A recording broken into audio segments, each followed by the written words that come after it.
के कोने कोने से आए हुए आम आदमी पार्टी के सभी जनप्रतिनिधियों को सबका दिल्ली में स्वागत है। सबको मेरा नमस्कार, सबको मेरा प्रणाम।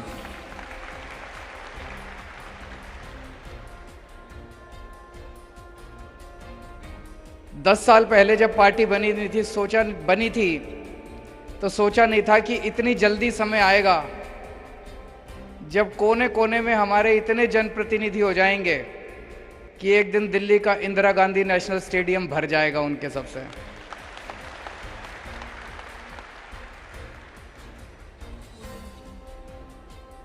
छब्बीस नवंबर 1949 को देश की कॉन्स्टिट्यूएंट असेंबली ने देश के संविधान को एडॉप्ट किया था।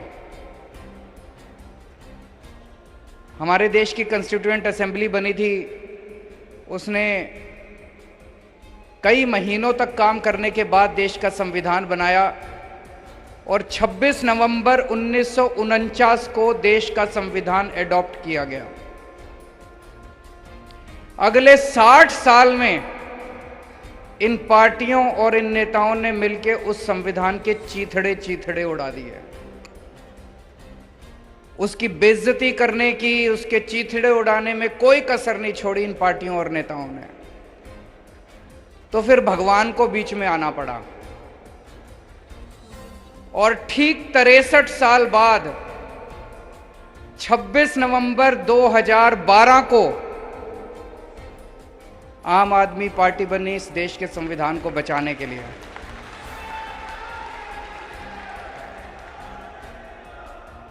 यह कोई संयोग नहीं है कि 26 नवंबर को ही देश का संविधान बना और 26 नवंबर को ही आम आदमी पार्टी बनी। भगवान ने बहुत बड़ी जिम्मेदारी दी है आपके ऊपर, एक एक आम आदमी पार्टी के कार्यकर्ता के ऊपर। आज दिल खुश होता है 20 राज्यों में और यूनियन टेरिटरीज में 1446 जनप्रतिनिधि हैं हमारे।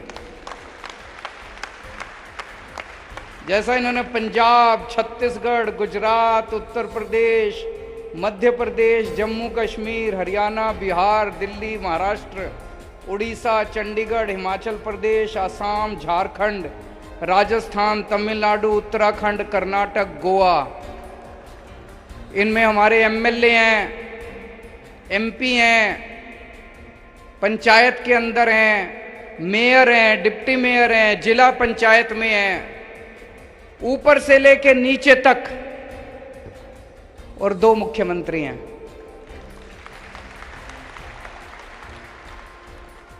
ये सारे एक तरह से हर राज्य के अंदर हमारे बीज हैं। हर राज्य के अंदर भगवान ने बीज बो दिया आम आदमी पार्टी के। हर राज्य के अंदर भगवान ने बीज बो दिए इस देश को विकास करने के लिए। अब ये बीज पेड़ बनेंगे। दिल्ली में पेड़ बन गया, दिल्ली में पेड़ बन गया। अब ये पेड़ लोगों को खूब फल दे रहा है, लोगों को ठंडी छांव दे रहा है। पंजाब में भी पेड़ बन गया, पंजाब में भी अब ये पेड़ आम आदमी पार्टी का लोगों को खूब ठंडी हवा दे रहा है, छांव दे रहा है, फल दे रहा है। अब गुजरात में भी पेड़ बनने वाला है। गुजरात के कई सारे बीज आए हुए हैं वहां पे। 1.5 साल पहले गुजरात के अंदर 27 बीज भगवान ने बोए थे आम आदमी पार्टी के। अब वो पेड़ बनने वाला है। गुजरात में आम आदमी पार्टी की सरकार बनने वाली है। इतनी तेजी से दुनिया के इतिहास में किसी पार्टी का विकास नहीं हुआ, कोई पार्टी इतनी तेजी से नहीं बढ़ी। 10 साल पुराना एक बच्चा है, सामने इतने बड़े बड़े, कोई 125 साल पुरानी पार्टी है, कोई पता नहीं कितने कितने साल, और 10 साल का छोटा सा बच्चा है। हमने सुना है ना, श्री कृष्ण जी जब बच्चे थे उनको प्यार से, सम्मान से कान्हा कहते थे, कान्हा। अपने बचपन में कान्हा ने कई बड़े बड़े राक्षसों का वध किया था। यह आम आदमी पार्टी भी छोटी सी पार्टी है, ये भी कान्हा की तरह है, अपने सामने बड़े बड़े राक्षसों के वध कर रहे हैं। बड़े बड़े राक्षस, वध का मतलब कोई मर्डर नहीं कर रहे किसी का, भ्रष्टाचार का वध कर रहे हैं, बेरोजगारी का वध कर रहे हैं, महंगाई का वध कर रहे हैं। तो जैसे भगवान श्री कृष्ण ने बचपन में छोटी उम्र में बड़े बड़े राक्षसों का वध किया था, वैसे ही आम आदमी पार्टी भी 10 साल पुरानी पार्टी इतनी बड़ी बड़ी सामने शक्तियों के साथ लड़ रही है। इससे यह पता चलता है कि देश कितना त्रस्त हो चुका है। आम आदमी पार्टी के पास लोग क्यों आ रहे हैं? अगर ये दूसरी पार्टी वाले कुछ काम कर लेते 70-75 साल में, अगर ये दूसरी पार्टी वालों ने देश को भविष्य दे दिया होता, अगर ये दूसरी पार्टी वालों ने लोगों की जिंदगी आसान कर दी होती, हमको लोग लात मार के भगा देते, कह देते भाई हमारे को आपकी जरूरत नहीं है, आम आदमी पार्टी नहीं चाहिए, हम खुश हैं। आज खुले बाहों से पूरा देश आम आदमी पार्टी को गले लगा रहा है। क्यों? क्योंकि लोग इनसे त्रस्त हो चुके हैं। 4 बातें आम आदमी पार्टी की पूरे देश में लोगों को पसंद आ रही है, और ये 4 बातें आम आदमी पार्टी की हैं जो इनके गले नहीं उतर रही। सबसे पहली बात है आम आदमी पार्टी की ईमानदारी। हमारे लोग कट्टर ईमानदार लोग हैं। लोगों को यकीन नहीं होता यार, राजनीति भी ईमानदार हो सकती है क्या? लोगों ने पहली बार देखा है देश के अंदर 75 साल में। अच्छा, नेता ईमानदार भी होते हैं, अच्छा पार्टियां ईमानदार भी होती है, पैसे नहीं खाते।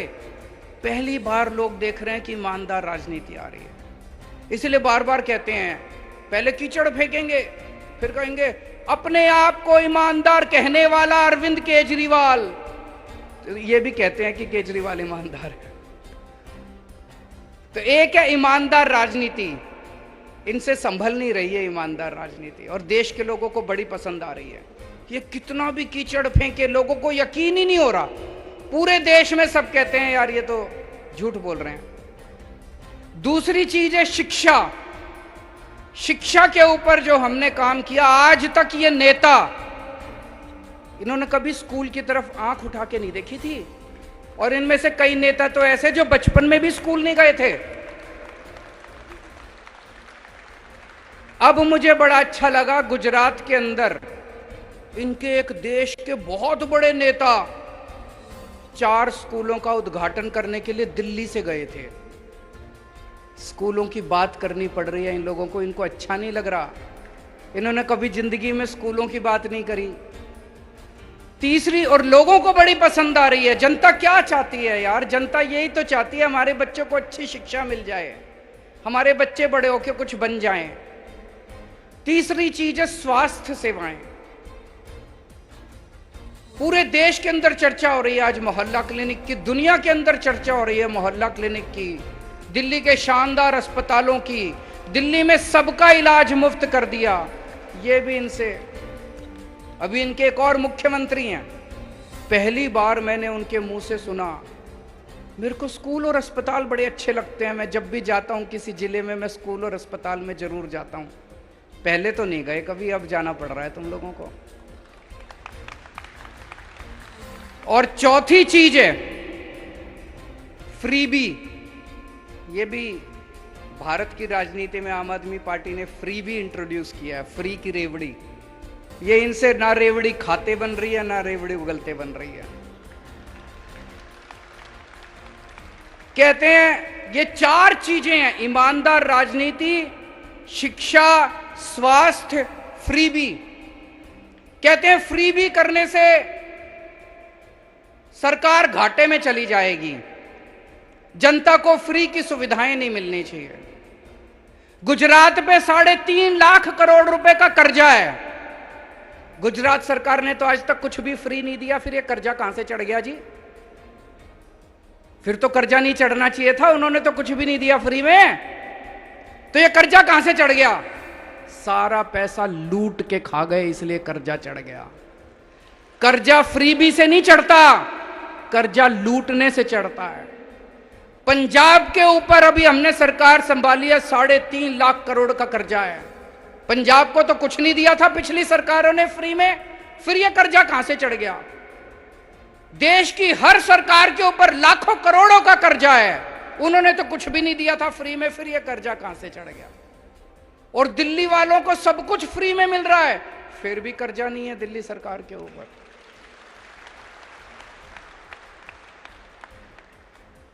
तो फ्री भी देने से कर्जा नहीं चढ़ता, फ्री भी देने से सरकारें घाटे में नहीं जाती। दो किस्म की राजनीति है, एक वो जो सरकारों को लूटते हैं, देश को लूटते हैं, पैसा कमाते हैं, भ्रष्टाचार करते हैं, अपने परिवार के घर भरते हैं, 7-7 पुश्तों तक इन्होंने पैसे कमा रखे हैं, 7 पुश्तें इनकी घर बैठ के खाएंगी। और दूसरी वो राजनीति है जो फ्री में देती है सब कुछ जनता के भले के लिए, ईमानदार राजनीति है। कोई नेता अगर देश के अंदर खड़ा होके कहे कि मेरे को फ्री की रेवड़ी के खिलाफ हूं, समझ जाओ उस नेता की नीयत खराब है, वो नेता भ्रष्टाचारी है।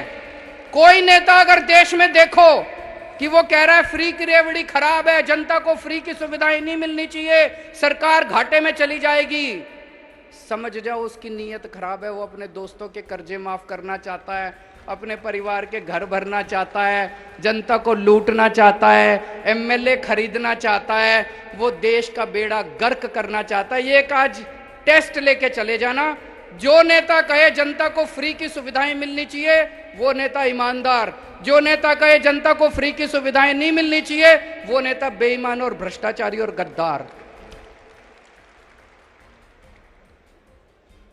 और ये चारों चीजें जनता को बहुत पसंद आ रही हैं, और इसी वजह से दिल्ली में हमारी तीसरी बार सरकार बनी, पंजाब में हमारी सरकार बन गई, और अब गुजरात के अंदर हमारी सरकार बनेगी। अब ये आम आदमी पार्टी को रोकना चाहते हैं, कैसे रोकें? तो अब इन्होंने मिलके खूब प्लानिंग करी है, आम आदमी पार्टी को कुचल दो, आम आदमी पार्टी को क्रश कर दो, चारों तरफ से घेर लो इनको, आम आदमी पार्टी को क्रश कर दो। झूठे आरोप लगाए जा रहे हैं, हमारे दिल्ली के एमएलए के ऊपर 169 केस हो चुके, अभी तक 169 केस, 169 केसेस, एक केस में भी सजा नहीं हुई है, एक में भी। 169 में से 135 केस बाइज्जत बरी हो गए, 34 केस बचे। इससे क्या पता चलता है?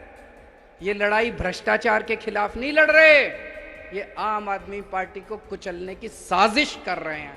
एक केस में तो सजा हो जाती, 169 में से 20, 25, 30 केस में सजा होती, 40 केस में सजा होती, हम सोचते भाई कुछ गड़बड़ है, हमारे एमएलए भ्रष्ट हैं। 169 में से एक केस में सजा नहीं हुई, 135 में बरी हो गए, 34 पेंडिंग है, उसमें भी बरी हो जाएंगे। इसका मतलब है जो लाल किले के ऊपर खड़े होकर कहते हैं ना मैं भ्रष्टाचार के खिलाफ लड़ रहा हूं, भ्रष्टाचार के खिलाफ नहीं लड़ रहे, आम आदमी पार्टी के खिलाफ लड़ रहे हैं। ये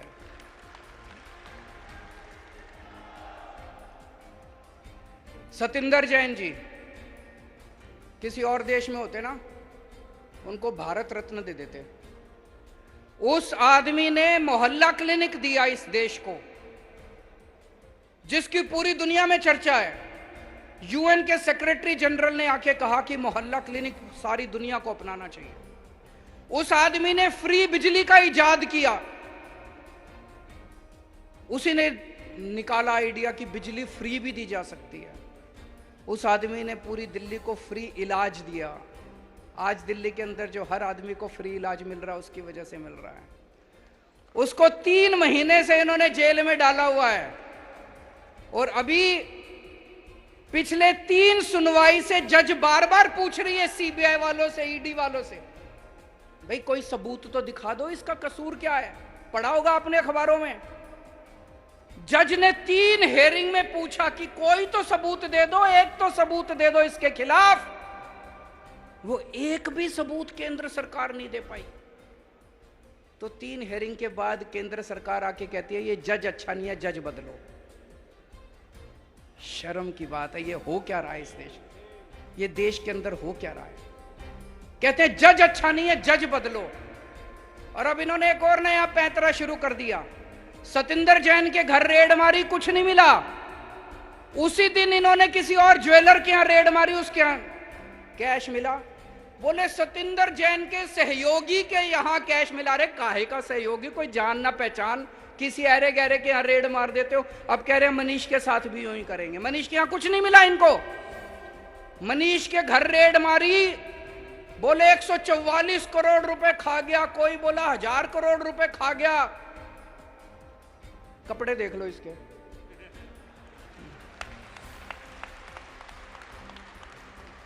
$144 करोड़ रुपए वाला आदमी ऐसे कपड़े पहनता है थोड़ी तो। और 144 करोड़ रुपए 1000 करोड़ रुपए खा गया होता तो घर में कुछ इधर उधर अलमारी में 1000 2000 10,000 20,000 लाख 2 लाख तो मिलते। ढेला नहीं मिला इसके घर। फिर इनके गांव गए, मनीष के गांव गए। उन्होंने सोचा इसने जमीन खरीद रखी होगी। सारे गांव में पूछा इन्होंने, सीबीआई ईडी केंद्र सरकार ने, कुछ नहीं मिला। फिर इनके लॉकर में गए, बैंक में गए। इन्होंने सोचा लॉकर में होगा। तो इनका छोटा बच्चा, जब वो मीर इनका छोटा था, उसका एक झुंझुना था, वो याद के लिए उन्होंने लॉकर में रख रखा था। वो झुंझुना मिला इनको, लॉकर में झुंझुना मिला। कुछ नहीं मिला। 144 करोड़ खा गया कि मनीष सिसोदिया इतने। अब इन्होंने प्लानिंग करी है, अब एक दिन ये रेड करेंगे, 5-7 ऐरे गहरे नत्थु गहरों को पकड़ लेंगे और फिर कहेंगे मनीष सिसोदिया के सहयोगी के यहां मिले, मनीष सिसोदिया के सहयोगी के यहां मिले। पर जनता देख रही है, जनता देख रही है। रोज सुबह 6 बजे उठ के स्कूलों के चक्कर मार के आता है। कोई भ्रष्टाचारी आदमी सुबह 6 बजे उठ के स्कूलों के चक्कर नहीं मारता। कोई भ्रष्टाचारी होगा तो पहले रात को बैठ के दारू पिएगा, थोड़ी गलत काम करेगा, सवेरे तो लेट उठेगा। वो 6 बजे उठ के ईमानदार आदमी स्कूलों के चक्कर काट सकता है। 6 बजे उठ के ईमानदार आदमी बच्चों का भविष्य बनाने की सोच सकता है। कोई बेईमान आदमी थोड़ी सोचेगा। अब कल इन्होंने अमानतुल्लाह को पकड़ लिया। अमानतुल्लाह को भी बोले उसके घर कुछ नहीं मिला। अमानतुल्लाह के यहाँ उसके सहयोगी के यहाँ फलाना मिला, ढिमका मिला, ये मिला। उसका सहयोगी सारे टीवी चैनलों में जा जाके कह रहा है जी जो भी मिला मेरा है, और उसके यहाँ भी कुछ नहीं मिला से। अब उसका इन्होंने ढिंडोरा पीट दिया। तो अब मेरे को ये पता चला है इनका ऑपरेशन लोटस तो फेल हो गया। इन्होंने दिल्ली के अंदर हमारी सरकार तोड़ने की कोशिश करी। 20-20 करोड़ रुपए एक एमएलए को इन्होंने कोशिश करी, एक भी एमएलए नहीं टूटा। हमने सारे के सारे गिनती करा दी थी विधानसभा के अंदर, एक भी एमएलए नहीं टूटा। फिर ये पंजाब गए, पंजाब के अंदर 25-25 करोड़ एमएलए को देने की कोशिश करी। इनकी प्लानिंग थी पंजाब में भी और दिल्ली में भी 40-40 एमएलए खरीद के तोड़ लेंगे। पंजाब में भी ये नहीं तोड़ पाए। अब इन्होंने ऑपरेशन लोटस फेज 2 शुरू किया है। कल से एमएलए के पास फोन आने चालू हो गए, या तो तुम हमारे साथ आ जाओ, नहीं तो तुम्हारा भी वही हाल करेंगे जो अमानतुल्लाह का किया था। धमकियां दे रहे हैं, तुम्हारे पीछे भी ईडी छोड़ देंगे, तुम्हारे पीछे भी एसीबी छोड़ देंगे, तुम्हारे पीछे भी। अभी तक तो कोई टूटा नहीं है जी, और मेरे को लगता नहीं कोई टूटेगा। मैंने स्वतंत्रता संग्राम तो नहीं देखा था, मैंने आजादी की लड़ाई तो नहीं देखी थी, मैं स्वतंत्रता सेनानियों से तो नहीं मिला, लेकिन आज आम आदमी पार्टी का एक एमएलए जिस तरह से इनका सामना कर रहा है, मैं समझता हूं ये कोई हमारा एक एमएलए किसी स्वतंत्रता सेनानी से कम नहीं है। जिस तरह से इनके सामने मुकाबला कर रहा है, लालच का 25-25 करोड़ रुपए त्याग दिए, ईडी की धमकी का कोई फर्क नहीं पड़ रहा, सीबीआई की धमकी का कोई फर्क नहीं पड़ रहा, पैसे त्याग दिए। ये कोई छोटी बात नहीं है। आज के माहौल के अंदर कोई ये छोटी बात नहीं है। मैं सभी से ये कहना चाहता हूं, ये सबको जेल में डालेंगे।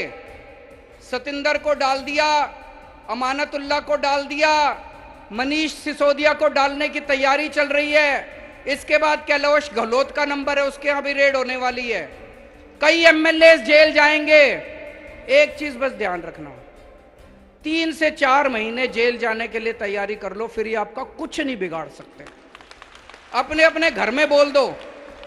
कल पंजाब से मेरे पास 2-3 एमएलए आए थे, मैंने उनको यही बोला, मैंने कहा अगर 3 से 4 महीने जेल जाने को तैयार हो, और जेल उतनी बुरी भी नहीं है, मैं भी गया हूं, 15 दिन मैं जेल में रहा था, 3 से 4 महीने जेल जाने की तैयारी कर लो। अगर सबके अंदर ये हिम्मत आ जाए, उसके बाद ये हमारा कुछ नहीं बिगाड़ सकते, ये कुछ नहीं बिगाड़ सकते हम लोग।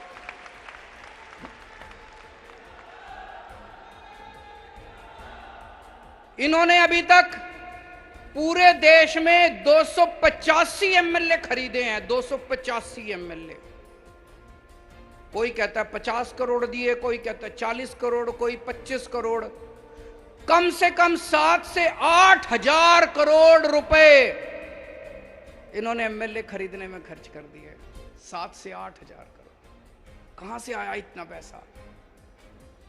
कहते हैं भ्रष्टाचार हम कर रहे हैं। अरे भ्रष्टाचार तो तुम कर रहे हो, तुम लूट रहे हो जनता को, सारी देश को लूट लिया, लूट लूट के एमएलए खरीदते हो, खुलेआम खरीद रहे हो, और फिर भी तुम्हारी हिम्मत हो जाती है लाल किले पे खड़े होके कहने की कि मैं भ्रष्टाचार से लड़ रहा हूं। पूरे देश में एमएलए खरीदते फिर रहे हो, करोड़ों रुपए में एमएलए खरीदते फिर रहे हो, और तुम्हारी हिम्मत हो गई कहने में भ्रष्टाचार से लड़ रहा हूं। मुझे लगता है सबसे ज्यादा 75 साल में सबसे ज्यादा भ्रष्टाचार इनकी सरकार ने किया है।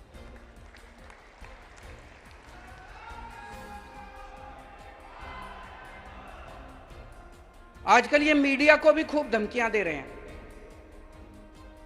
गुजरात में इन्होंने इतनी धमकी दी, इतनी धमकी दी, किसी भी आम आदमी पार्टी वाले को डिबेट में नहीं बुलाना।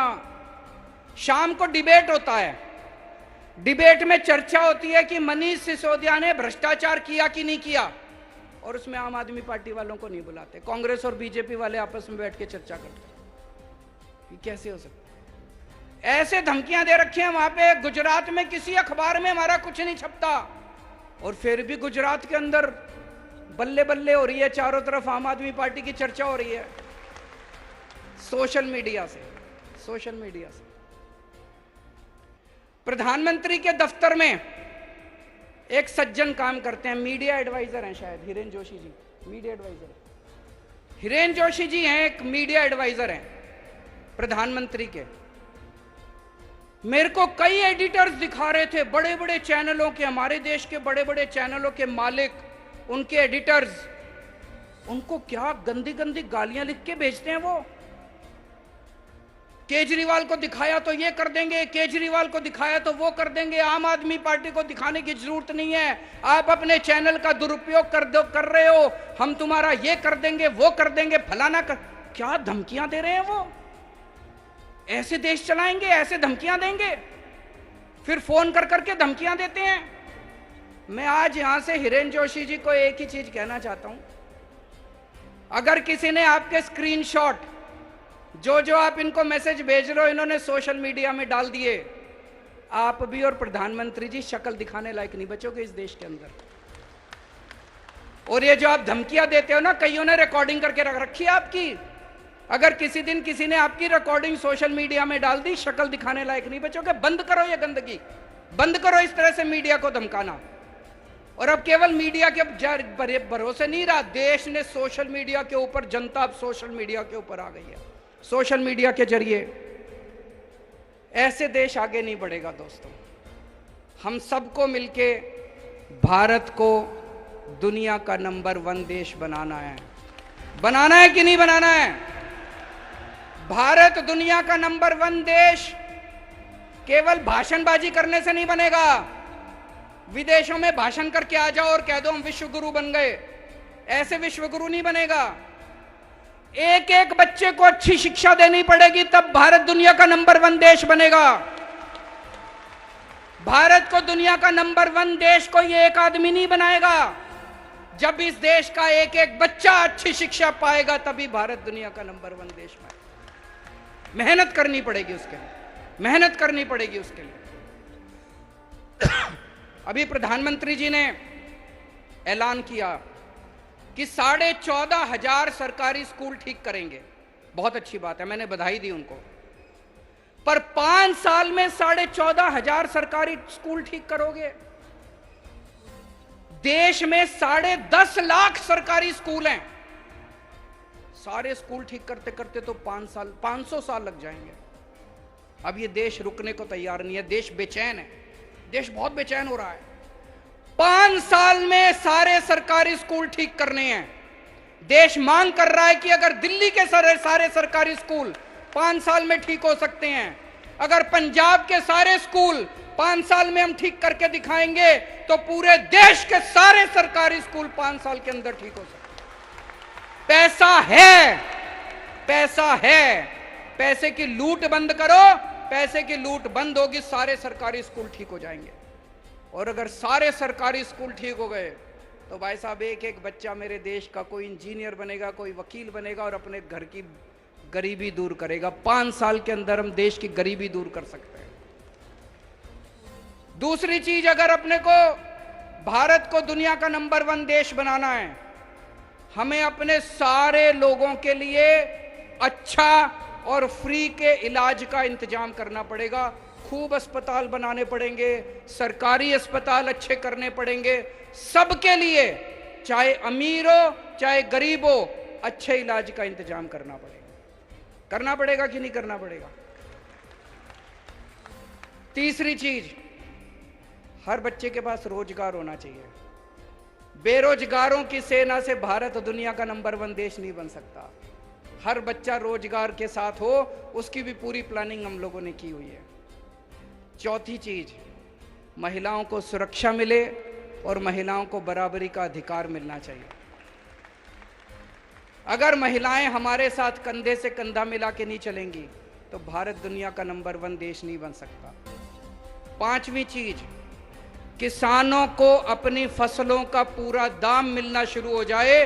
एक बार में पूरे देश का रूरल इंडिया, जितना गांव देहात है, सारा गरीबी दूर हो जाएगी। किसानों को उनकी फसलों के पूरे दाम दो। और छठी चीज, वर्ल्ड क्लास इंफ्रास्ट्रक्चर अपने को तैयार करना पड़ेगा देश के अंदर। मेरे मन में तो ये 6 चीज आती हैं, लेकिन केवल ये 6 नहीं है। अपने को 130 करोड़ लोगों को जोड़ना है, और बहुत सारे आइडियाज आएंगे और बहुत सारी बातें आएंगी। सबको संजो के, सबको साथ लेके हम इस देश को दुनिया का नंबर 1 देश बनाएंगे। कई लोग मेरे से पूछते हैं कि जी अगले चुनाव में किसके साथ अलायंस करोगे, कौन सी पार्टियों के साथ करोगे, भाजपा के खिलाफ एक यूनाइटेड। भाई साहब, मेरे को ये सब जोड़ तोड़ समझ नहीं आती। एक ही चीज समझ आती है, जिस दिन इस देश के 130 करोड़ लोगों का अलायंस बन गया, हमें दुनिया का नंबर 1 देश बनने से कोई नहीं रोक सकता। आज से 75 साल पहले इस देश के लोग इकट्ठे हुए थे और हमने अंग्रेजों को उठा के बाहर फेंक दिया था। एक बार फिर सारे जने इकट्ठे हो जाओ, फिर से हम इस देश को दुनिया का नंबर 1 देश बना देंगे। हमें लोगों को जोड़ना है। आज जब आप सब लोग यहां से जाओगे, ये 6 बातें हर एक आदमी को बतानी है। सबको, जनता को इस मिशन के साथ जोड़ना है, मेक इंडिया नंबर 1 मिशन। और इससे जुड़ने का एक फोन नंबर है, सारे जने नोट कर लो, 951000, 2 बार 1000, 951000, इस पे मिस्ड कॉल मारो और आप हमारे साथ इस मिशन के साथ जुड़ जाते हैं। तो आप भी जुड़ो और ज्यादा से ज्यादा लोगों को में इसका प्रचार करो, ज्यादा से ज्यादा लोगों को इसके साथ जोड़ने की कोशिश करो। देश के अंदर इन लोगों ने माहौल बहुत ज्यादा खराब कर दिया है। चारों तरफ लड़ाई झगड़ा, गुंडागर्दी, इस तरह से देश आगे नहीं बढ़ सकता। अपने को देश के अंदर शांति स्थापित करनी है। जब चारों तरफ शांति होगी, सुख शांति होगी, भाईचारा होगा, प्रेम होगा, तभी किसान आगे बढ़ेगा, तभी मजदूर आगे बढ़ेगा, तभी स्कूल आगे बढ़ेंगे, तभी शिक्षा आगे बढ़ेगी, तभी स्वास्थ्य आगे बढ़ेगा। भारत माता की।